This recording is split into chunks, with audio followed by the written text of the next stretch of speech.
میں نے کی دعوت کی دھوم میں مچاؤں، عطا ایسا کر حوصلہ یا الہی۔ نفلی روزوں کے فضائل بے شمار ہیں۔ جنت کا ایک انوکھا درخت جو کہ انار سے چھوٹا اور سیب سے بڑا پھل رکھتا ہے، بہت میٹھا ہے۔ قیامت کے روز یہ خوش ذائقہ پھل روزہ دار کو کھلایا جائے گا۔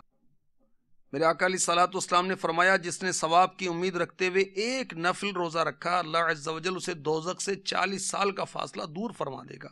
ارشاد فرمایا، جس نے رضا الہی عز و جل کے لیے ایک دن کا نفل روزہ رکھا، اللہ عز و جل اس کے اور دوزخ کے درمیان ایک تیز رفتار سوار کی 50 سالہ مسافت کا فاصلہ فرما دے گا۔ ارشاد فرمایا، اگر کسی نے ایک دن نفل روزہ رکھا اور زمین بھر سونا اسے دیا جائے، جب بھی اس کا ثواب پورا نہ ہوگا، اس کا ثواب تو قیامت ہی کے دن ملے گا۔ ارشاد فرمایا، جس نے اللہ عز و جل کی راہ میں ایک دن کا فرض روزہ رکھا، اللہ عز و جل اسے جہنم سے اتنا دور کر دے گا جتنا 7 زمینوں اور آسمانوں کے مابین یعنی درمیانی فاصلہ ہے۔ اور جس نے ایک دن کا نفل روزہ رکھا، اللہ عز و جل اسے جہنم سے اتنا دور کر دے گا جتنا زمین و آسمان کا درمیانی فاصلہ ہے۔ اور بھی بہت سارے فضائل لکھے ہیں۔ اللہ ہمیں توفیق عطا فرمائے کہ ہم نفلی روزوں کی برکات حاصل کرنے میں کامیاب ہو جائیں۔ بعض لوگ یہ سمجھتے ہیں کہ روزہ رکھیں گے بیمار ہو جائیں گے، حالانکہ ایسا نہیں۔ میرے مصطفیٰ کریم صلی اللہ تعالی علیہ وسلم نے ارشاد فرمایا، المعجم الاوسط حدیث نمبر 8312، جہاد کیا کرو خود کفیل ہو جاؤ گے، روزے رکھو تندرست ہو جاؤ گے، اور سفر کیا کرو غنی یعنی مالدار ہو جاؤ گے۔ تو روزہ رکھنے سے بیماری آتی نہیں ہے، جاتی ہے۔ تندرستی جاتی نہیں ہے، آتی ہے۔ میرے آقا علیہ الصلوۃ والسلام نے ارشاد فرمایا، جس نے محض اللہ عز و جل کی رضا کے لیے کلمہ پڑھا وہ جنت میں داخل ہوگا، اور اس کا خاتمہ بھی کلمے پر ہوگا۔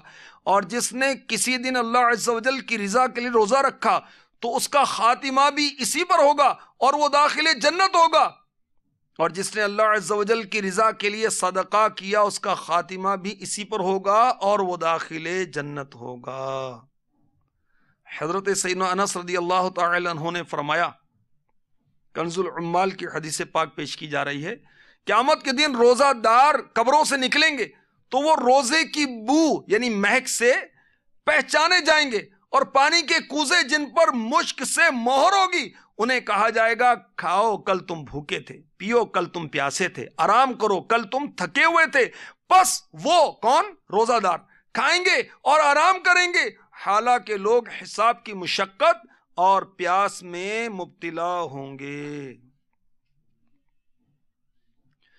تو بے حساب بخش کے ہے بے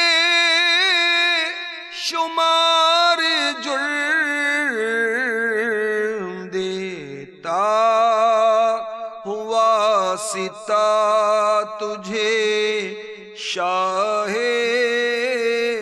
حجاز کا۔ حضرت سیدنا ابو درداء رضی اللہ تعالی عنہ نے فرمایا، روزہ دار کا ہر بال اس کے لیے تسبیح کرتا ہے۔ بروز قیامت عرش کے نیچے روزے داروں کے لیے موتیوں اور جواہر سے جڑا ہوا سونے کا ایسا دسترخوان بچھایا جائے گا جو احاطہ دنیا کے برابر ہوگا۔ اس پر قسم قسم کے جنتی کھانے، مشروب اور پھل فروٹ ہوں گے، وہ کھائیں پیئیں گے اور عیش و عشرت میں ہوں گے، حالانکہ لوگ سخت حساب میں ہوں گے۔ حضرت سیدنا عبداللہ بن رباح رضی اللہ تعالی عنہ فرماتے ہیں، قیامت میں دسترخوان بچھائے جائیں گے، سب سے پہلے روزے دار ان پر سے کھائیں گے۔ میں نے کی دعوت کی دھوم میں مچاؤں، عطا ایسا کر حوصلہ یا الہی